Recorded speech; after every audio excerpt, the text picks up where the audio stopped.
Hi, welcome to our channel where we share the most intriguing stories. When strangers trespass across his land, one man draws a line. Literally, what begins as a quiet boundary dispute with a smug HOA erupts into sabotage, lawsuits, and viral fame. But they picked the wrong landowner, and definitely the wrong grandma. I always liked waking up early. Something about that first hour before the world really wakes up, when the trees are still half asleep and the dew clings to the grass like it hasn't made up its mind to evaporate, it just settles me. That morning was no different. It was late June, the kind of humid Virginia summer morning where the air already feels like warm soup even before the sun finishes climbing over the tree line. I brewed a pot of coffee, grabbed a mug, and stepped out onto the back deck, barefoot. The property stretched behind me like a green quilt. 7 acres of my own blood, sweat, and lumber. I built the house myself. Took me over a year, but I laid every tile, ran every wire, and bolted every hinge. My folks' house stood about 100 yards to the left, tucked behind a row of peach trees. We'd built that one first, a promise I made to them before I even laid the foundation on mine. It's all family land, my land, no mortgages, no overlords. Just trees, grass, and whatever I decided to build next. I was halfway through the first sip of coffee when I heard it. Voices. Not birds, not squirrels, not the usual rustling of a curious fox nosing around the garden. Actual human voices. I set the mug down and tapped into the security feed from the outdoor cameras via the tablet mounted inside the doorframe. A few swipes later, and there they were. 3 strangers, 2 women, and 1 man, walking straight through my garden like it was a park trail. One had a beach chair slung over his shoulder, another carried a cooler, and all 3 wore flip-flops and smug entitlement like sunscreen. There was even a dog, unleashed, tail wagging, sniffing around my mother's carefully planted strawberry beds. I was down the steps before the tablet screen even dimmed. Didn't bother changing out of my t-shirt or sweatpants. By the time I reached the garden's edge, they'd made it halfway across the yard, casually chatting about lake temperatures like they hadn't just trespassed across someone's actual home. "Hey," I called out, voice flat, loud enough to stop them in their flip-flops. "You lost?" One of the women, a brunette with a tennis visor and oversized sunglasses, smiled like I was the valet at a country club. "Oh, no. We're just headed down to the lake." Karen said this way is quicker. The man chimed in, holding up his phone like it was a hall pass. "There's no fence." She said this is all technically community space. You know, public utility path or whatever. I let the silence hang long enough to watch their grins falter. "This is private property," I said, slow and even, pointing at the garden behind them. "My house, my land, and there is no public path here. You just walked past 3 no trespassing signs." The woman scoffed. "Well, there weren't any when we came last week." "Exactly," I replied, "and yet you came back." That shut them up. I didn't raise my voice, didn't wave my arms, didn't threaten them. I just stood there and stared until they turned around and shuffled off the way they came, dog included. As soon as they cleared the tree line, I pulled out my phone and ordered 4 new signs with bold red lettering. "Private property, no trespassing. Trespassers will be prosecuted." Then I got in my truck and drove straight to Suncrest Shores. It's about a 5-minute ride down a gravel road from my driveway to the edge of their manicured asphalt utopia. Cookie-cutter houses painted in approved pastel tones, mailboxes regulated to a single design, and the kind of landscaping that screams, "Nobody here actually plants their own hydrangeas." I found the HOA office near the clubhouse. Faux brick building with white trim and the American flag flying just a bit too straight to be casual. Karen Mildred Hale met me with a smile that didn't reach her eyes. Mid-50s perma-blonde hair like brittle hay, and posture like she was born holding a clipboard. I introduced myself. She didn't have to introduce herself. Her face had been on every neighborhood pamphlet and HOA election notice since my folks bought the land over 30 years ago. "Oh, Mr. Ryder," she said, "too sweet by half. We were just talking about you at last month's meeting. You really should consider integrating into the community formally. It would make everything so much easier." "For who?" I asked. "For everyone," she said, still smiling. "You live on valuable land, Lucas, land that connects Suncrest to the lake. Families have been walking through the back area for years. It just seems unnatural to block it off." "It's not a right-of-way," I replied. It's woods, my woods. With ticks and poison ivy and alligators for all I care. What you're talking about is criminal trespass." She tilted her head. "Oh, come now. Nobody wants to escalate anything. We should think of the greater good. We're one community. Boundaries like fences, they divide us." "I prefer walls that keep out the entitled," I said, turning to leave. "Enjoy your community." That same evening, I began ordering materials for a perimeter fence. Steel posts, solar-powered sliding gates, motion sensors, and a proper ground anchoring system. Took 2 days to get everything on site and lined up. I did most of the welding myself with help from 2 of my crew guys who owed me favors. While the panels went up, I installed 8 motion-triggered cameras across the back half of the property, all feeding into a cloud server with redundant storage. I didn't tell my parents about any of it. I didn't even tell Grandma. But the next morning, as I was installing the final latch on the last gate, I felt a hand on my shoulder. Turned to find my grandmother standing there barefoot in her robe, holding a steaming cup of chamomile tea and watching the gate with an expression I couldn't quite read. "You're finally doing it," she said softly. "Doing what?" "Drawing a line," she replied, taking a sip. "Took them long enough to push you to it. It was the 3rd morning after the gate went up when I heard the yelling. It was around 11:30, too late for morning walkers, too early for post-lunch drunks. I was in the garage tuning up my generator when my cameras started pinging. First one, then another, movement alerts from the back perimeter. I grabbed the tablet and pulled up the live feed. There she was. Karen Hale in full suburban armor, white blouse tucked into khakis, floppy sun hat, and a neon orange HOA lanyard bouncing against her chest as she marched down the trail like General Sherman. Beside her waddled Ted McKinney, the HOA secretary, sweat already pooling under his armpits despite the breeze. Karen had her phone out, filming herself in selfie mode while simultaneously ranting to Ted about community rights and generational access. I stepped outside and walked toward the fence line. My boots hit the dirt path just as Karen reached the gate and slammed both palms against it like she was about to exercise the damn thing. "This is outrageous," she shrieked, rattling the steel frame. "This was a public trail for decades. You have no right at all to block this." I leaned on the fence from my side, folded my arms, and let her finish. "This is private property," I said calmly when she finally took a breath. "You know that. There's no easement here, no right of way, no nothing. This is not a trail. It's a patch of trees on my land." Ted cleared his throat and stepped forward, trying for diplomacy but sounding like a nervous insurance adjuster. "Lucas, maybe there's a compromise here. I mean, we all want what's best for the neighborhood." "I'm not in your neighborhood," I said.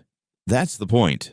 Karen let out a strangled noise and shook the gate hard enough to make the latch rattle. Then she zeroed in on the lock panel, tried jabbing buttons at random, pushing the housing like brute force would override solar logic. "Open this right now, or I will contact the sheriff and report illegal obstruction of a community path," she screamed. "Do it," I said. "Make sure to tell them you're trespassing while you're at it." And then, oh, sweet divine timing, I heard the screen door creak open back at the house.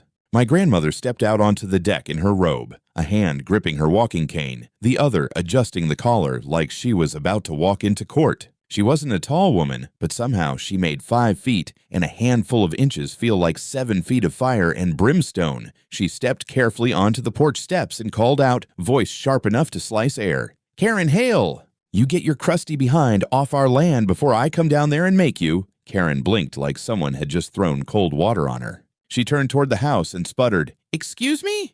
But Grandma was already descending, slow, deliberate steps, leaning on the cane like it was a sword of truth. I didn't move. I just stepped aside to let her through the gate's inner panel. She marched right up to the fence and pointed the cane through the bars. "I've seen possums with better manners than you. Who raised you? Raccoons. You got no deed, no map, and no sense. This land's been ours longer than your HOA's been a collection of overpriced mailboxes. You come back here again, and I'll see to it you regret it." Karen actually stepped back. That's how effective Grandma was. Ted looked like he wanted to melt into the dirt. Then, to everyone's amazement but mine, my grandmother reached through the bars and gave Karen a solid jab to the shin with her cane. "Ow! Are you insane?" "Try me," Grandma said, eyes narrow. I didn't laugh, not then, but I did casually angle the security camera just a little more toward the gate. Every second was gold. Karen huffed and turned around in a dramatic swirl, brushing imaginary dust off her arm as if it would erase the humiliation. She stormed back into the trees, Ted stumbling behind her like a forgotten intern. When they were finally out of view, I turned to Grandma. "Subtle," I said. She grinned, all teeth. "I worked for 3 senators in my day. You think this is my first rodeo?" I helped her back to the porch, and we sat for a while in the shade, sipping lemonade while I filed the footage. By nightfall, the videos were already uploading to my cloud backup. I filed a notice with the county sheriff's office just to get ahead of the inevitable complaint. Grandma made herself a fresh pot of tea, humming a funeral hymn while she moved about the kitchen like it was a battlefield infirmary. At dusk, I walked the perimeter again. The gate lights flicked on automatically, and I stood there a minute, staring into the woods, half waiting for Karen to come crawling back with a flashlight and a bad idea. She didn't. But I knew that wasn't the end. That was just the first punch. A week passed. I didn't hear another peep from Karen or any of the HOA Muppets, which should have felt like peace. But I've worked construction long enough to know the difference between quiet and waiting. One means the job's done. The other means someone's reloading. It was Tuesday morning when I found the envelope wedged into my mailbox. A thick certified one with that familiar government bureaucratic stink. Legalese printed in 12-point Times New Roman. The kind of envelope that says, "Your day just got worse." Inside was a court summons. The HOA, officially the Suncrest Shores Community Stewardship Association, was suing me. They claimed I had illegally obstructed a historic community easement and violated the implied right of public lake access established through long-term neighborhood usage. They wanted me to remove the gate, tear down the fence, and restore full pedestrian access to the traditional shoreline passage. Traditional shoreline passage, my ass. They even attached exhibits. Exhibit A was a grainy photocopy of a map dated 1987, which looked like it had been printed with a potato. Some faded pencil marks traced a trail-like squiggle straight across what was now my lower orchard, leading directly to the lake. It looked about as official as a child's pirate treasure map. Exhibit B was a typed letter from a man named Harold Jennings, claiming he had walked that path for over 20 years, and that blocking it was an attack on the spirit of the community. Never heard of him in my life. Exhibit C was a printout from their Facebook group, where a post from Karen warned residents that a resident with no regard for neighborly values has restricted lake access, potentially endangering lives in emergency scenarios. It was followed by comments like, "Won't someone think of the children?" and "If there's a fire and someone can't reach the lake to fill a bucket, it'll be on his hands." You'd think I installed landmines, not a goddamn fence. I called up Chesley Harding, my lawyer, 35, whip-smart, and allergic to bullshit. I'd done renovations on her place a few years back after her divorce, and we'd kept in touch. She met me at the kitchen table the next morning, took one look at the papers, and raised an eyebrow. "Well," she said, "they're either desperate or incredibly stupid. Maybe both."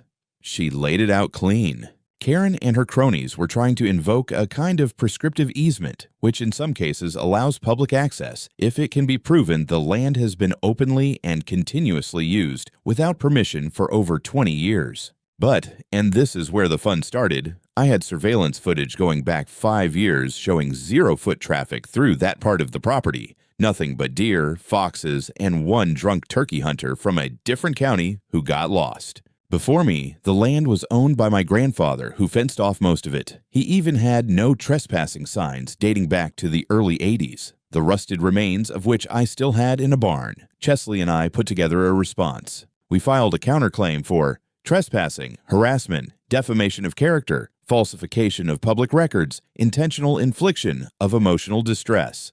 The last one might sound dramatic, but waking up to people on your property and then getting sued for trying to stop them.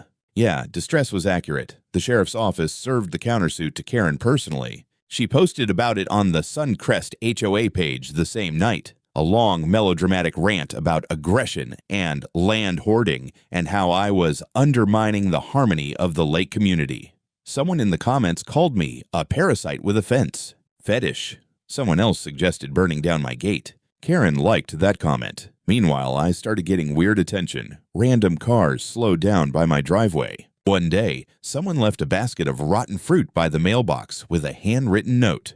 Community means cooperation, not conquest. The next morning, I found someone had chalked arrows on the street pointing toward the side of my property. Bright. Yellow with the words "Lake Access this way." Cute. I power washed the arrows, installed 2 more cameras, and poured gravel along the treeline trail to leave footprints. Nobody would sneak through without me knowing. I wasn't just fencing off property now. I was building a case. By Friday, Chesley had pulled up county land records going back 50 years. Not a single official map ever showed any trail, path, or right-of-way. We also found that the Exhibit A map Karen submitted had no registered author, no notary, and no source. It wasn't even filed anywhere. It was just there. Fabrication, Chesley said. It won't hold. But they're not trying to win outright. They're trying to exhaust you, grind you down with paperwork and court dates until you fold. They didn't know me very well. I don't fold. I pour concrete. It was 2:30 in the morning when the gate alarm went off. The alert came through my phone, a soft chime followed by a push notification from the motion sensors. I sat up in bed, groggy, but when I checked the screen, the grogginess burned off like alcohol on a skillet. The live feed showed the gate slightly ajar. The solar-powered lock panel had been forced open, one hinge looked bent, and one of the steel bars had a fresh scorch mark, like someone tried to cut through it. I grabbed the flashlight and the pistol from the drawer, not because I expected a firefight, but because I'd learned something working construction in rural counties. When someone trespasses in the dead of night, you assume they didn't come to borrow sugar. I stepped out onto the porch. The night was heavy with humidity and crickets, thick as soup. The air stank, not just of earth or dew, but of something sour. It wasn't until I got close to the peach trees that I realized one of them was smoldering. Not fully ablaze, more like someone had set fire to its base and doused it halfway through. The bark was blackened and cracked. The leaves on one side were curling like fists. I checked the surrounding area. Debris scattered across the grass, beer cans, and a torn-up plastic chair that hadn't been there before. Someone had partied on my land. I circled toward the shed, feeling that sour smell grow sharper. When I opened the door, it hit me like a slap. Rotting fish, maybe 40 or 50 pounds of it, dumped in a burlap sack and thrown into the back corner like a mafia warning. My stomach turned, and just outside the shed, under the glow of the motion-activated floodlight, I found a pile of printed flyers soaked from dew taped to wooden stakes. They read, "You brought this on your family. We were neighbors. Now we're enemies." Somewhere in the woods, a branch cracked. I raised the flashlight but saw nothing but the dark shape of trees. By dawn, I'd called the sheriff's office. Again. This time, I emailed them the footage straight from the cloud archive. The camera by the gate had captured a figure in a hoodie, hacking the panel with some kind of handheld device. The face wasn't clear, but the figure stepped out of a white SUV, and right on the back of that SUV, in plain view, a Suncrest Shores HOA decal. The responding deputy was young, maybe 25, with eyes like he'd rather be dealing with raccoons. But even he looked uneasy when I walked him through the scorched tree, the flyers, and the fish. "Looks personal," he muttered. "No shit," I said. He took a statement, filed a report, and promised to escalate internally. I didn't hold my breath.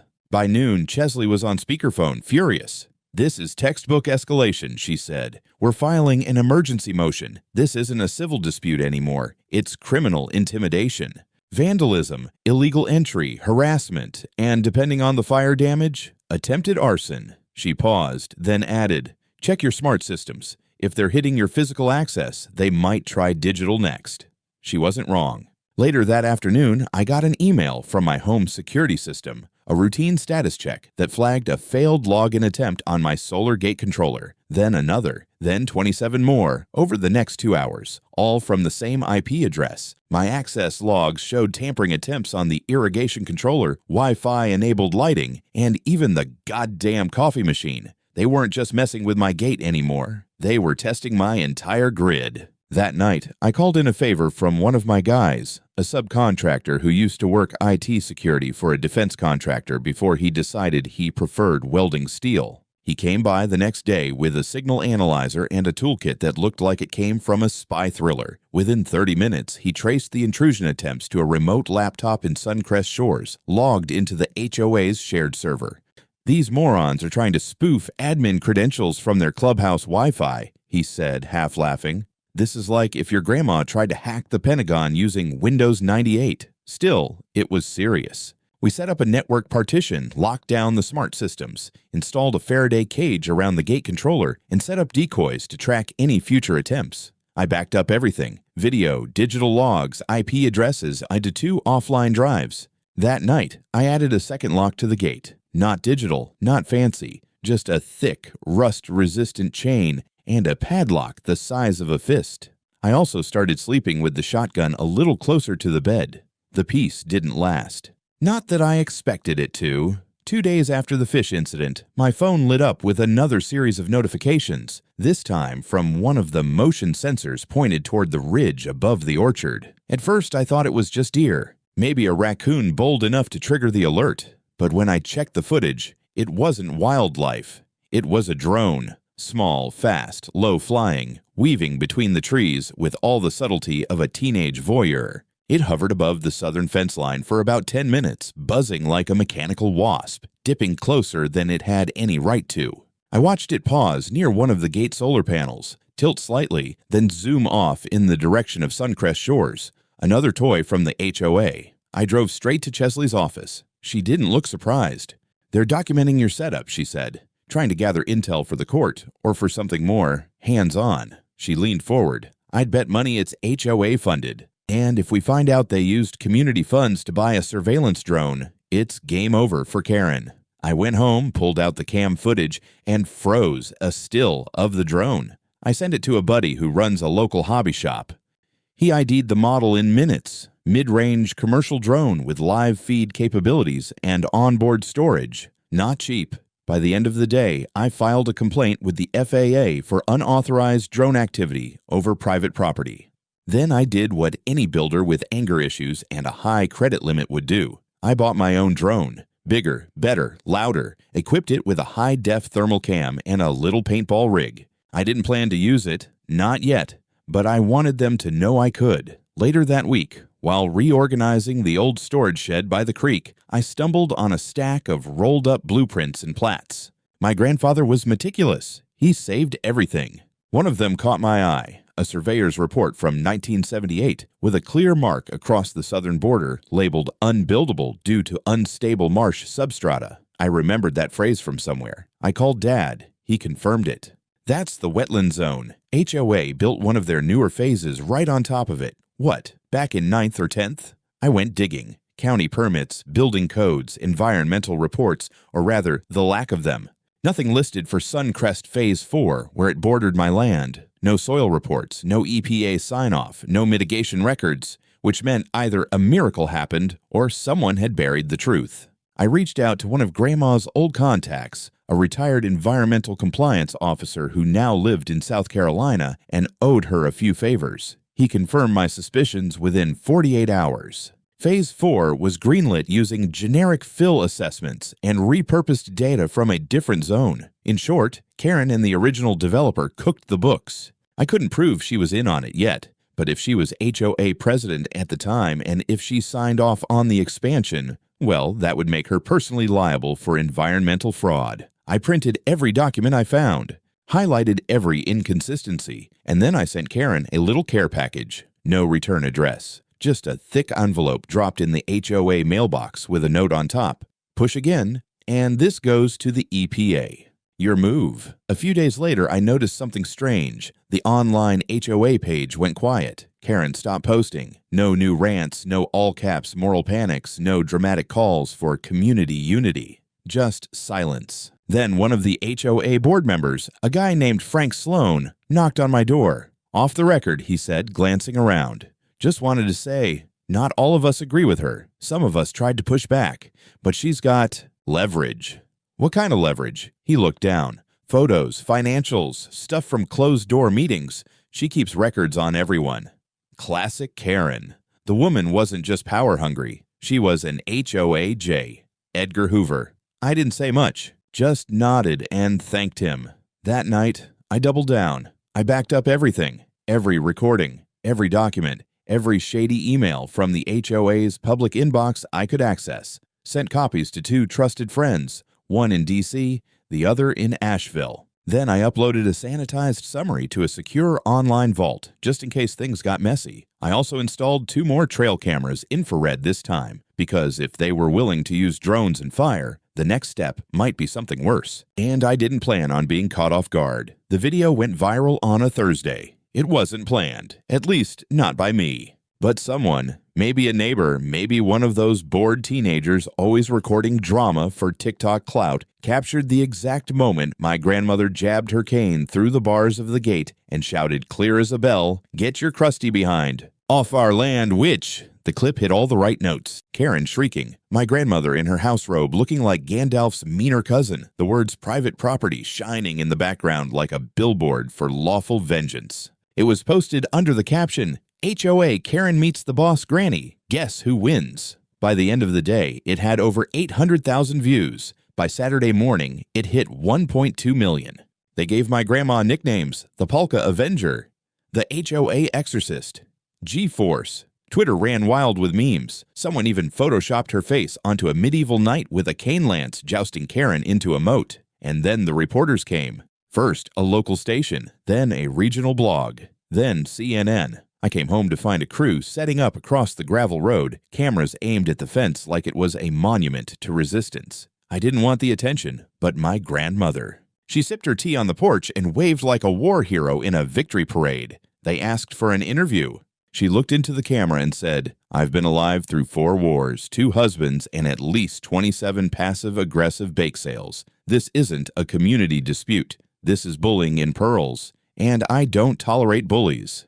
It blew up, and just like that, public opinion flipped. Messages poured into my inbox, emails from strangers offering legal advice, drone footage of HOA trucks patrolling near my gate, even donations. Someone sent a damn fruit basket. Karen, on the other hand, went radio silent again. Her last public statement had been some whimper about misunderstandings and deep concerns for public access. It wasn't enough, because Chesley, she'd kept digging. The drone footage I'd captured weeks earlier, turns out the drone was registered to the HOA under their official Suncrest budget line item for neighborhood watch equipment. A paper trail from a board meeting confirmed the purchase. Better yet, it wasn't even approved properly. Karen had pushed it through under miscellaneous technology upgrades using discretionary funds. We compiled it all and added it to the expanding counterclaim file. But the real bombshell came from Frank. He showed up again. This time pale and sweating, with a flash drive in hand. "I don't want to be a part of this anymore," he said. "She threatened my family. Told me if I went public, she'd release photos of my daughter from a therapy session. How she got those, I don't even know. But this has to end." The flash drive contained recordings of HOA board meetings, closed-door sessions where Karen ranted about absorbing the Ryder property, enforcing social cohesion, and, most damning, creative document handling. One clip had her openly joking, "If we have to recreate a map or 2, who's gonna notice? These hicks can't read GIS data. We filed it all." Chesley was almost giddy. "This is weaponized stupidity," she said. She turned a civil case into conspiracy. But that wasn't the end of it. Because the footage and files hit the public just as a whistleblower inside the county clerk's office, apparently tipped off by one of our social media followers, leaked an internal memo. Karen had pressured a junior land officer into fast-tracking approval of Phase 4 of Suncrest without a proper environmental survey. It matched what I had on paper. It matched the old maps from my grandfather. And it proved, without a shadow of a doubt, that Karen had known exactly what she was doing when she let them build over protected land. Grandma didn't say much when I told her. She just looked out over the orchard, where the burnt tree still stood like a scar, and murmured, "Told you she was lying." Her pupils shifted when she said, "Tradition, always a giveaway." I stared at her. "How do you know that?" She smiled. "I've interrogated war criminals. You think Karen scares me?" I didn't ask further. Instead, I loaded the final file into the press packet we were about to send to the local environmental watchdogs and state-level inspectors. I also CC'd the media. It was time to stop playing defense. By the time the subpoenas dropped, I'd already reinforced the fence. Not just the gate, the whole damn line, steel core posts, concrete footings, infrared sensors, and a new backup generator in case the HOA got funny with the power lines. I wasn't building a wall, I was building a perimeter. The county sheriff's office served Karen first. She tried to play it off. It made a statement on local news claiming it was all misunderstood bureaucracy and a coordinated smear campaign by a hostile landowner. But you could see it in her eyes. The cornered look. Like a cat that just realized the laser pointer was attached to a shotgun, Chesley moved fast. With the media pressure, the digital evidence, and Frank's whistleblower testimony, we filed a civil lawsuit and criminal referral simultaneously. Fraud, harassment, misappropriation of HOA funds, falsification of public records, and unauthorized surveillance. And then came the real kicker. A judge granted a temporary restraining order against Karen and all members of the Suncrest HOA Executive Board. They were barred from stepping within 100 feet of my property line. Karen tried to appeal, claimed emotional distress, and loss of purpose. The court didn't bite. We froze her out. And then the real reckoning started. The EPA investigation kicked off with a bang. Their site visit to Phase 4 took all of 5 hours before they issued a formal notice of non-compliance. Turned out the HOA's contractor had used synthetic fill in violation of wetland regulations, and there was zero runoff mitigation in place. Karen's signature was on the approval form, dated scanned, and now public record. They fined the HOA $250,000 and ordered immediate remediation of the area, including tearing up part of a walking trail and dismantling 3 patio decks. Half a dozen families were furious. And the HOA meetings, which were now being recorded and leaked, turned into gladiator arenas. Meanwhile, the county auditor's office launched a forensic review of HOA finances. That's where the rot came pouring out. Karen had spent thousands from the HOA fund on legal consultations for personal matters. A second drone, which she claimed was for wildlife monitoring, branded HOA wine glasses and merchandise for Unity outreach. And, of course, the attack campaign against me, listed under Community Integration Strategy.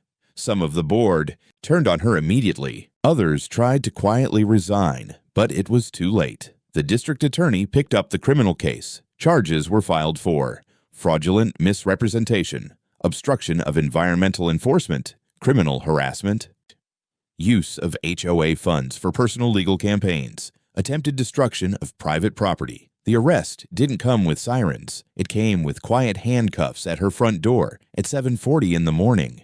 She wore a robe, ironically not unlike my grandmother's, except hers was silk and cost more than my truck. I watched the footage online like everyone else. There was no smug grin this time, no clipboard, no lanyard, just a red face and a white-knuckled grip on the doorframe before they took her away. Later that day, Frank stopped by again. She kept everything on a thumb drive, he told me. Blackmail stuff, dirt on everyone. She used it to keep control. HOA was scared of her, not loyal. Now that she's out, it's falling apart. It was.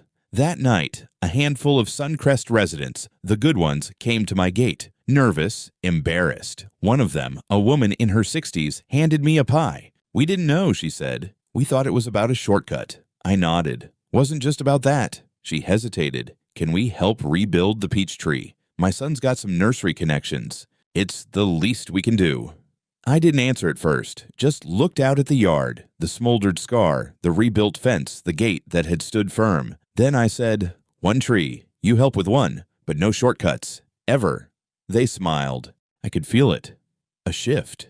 The story had started as a line in the dirt, but now it was bigger, about ownership, about principle, about people standing up when the system tilts sideways.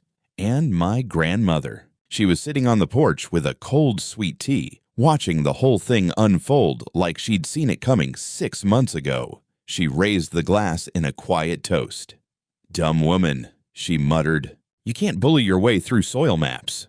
The fence still stands. That's the first thing I see every morning when I open the blinds. The gleam of reinforced steel posts, the solar panels winking back the sun, and the old peach tree stump, now surrounded by freshly planted saplings. My land, my rules, no shortcuts." After Karen's arrest, Suncrest Shores HOA collapsed like a termite-infested deck. The board tried to limp along for another month, but the community held a vote. unofficial at first, then legally backed. 60% of residents signed a petition to dissolve the HOA altogether. No one wanted to be the next Karen. No one wanted another war over picnic access. Turns out, people like freedom more than flower bed conformity. Some of them came around. The woman who brought the pie. She kept her word. Helped plant 3 new peach trees with her son and his crew. They even brought in fresh compost and dug the root lines properly. I didn't say much during the planting. Just worked alongside them, silent, watchful. But when the trees were done, I handed the kid a cold root beer and nodded.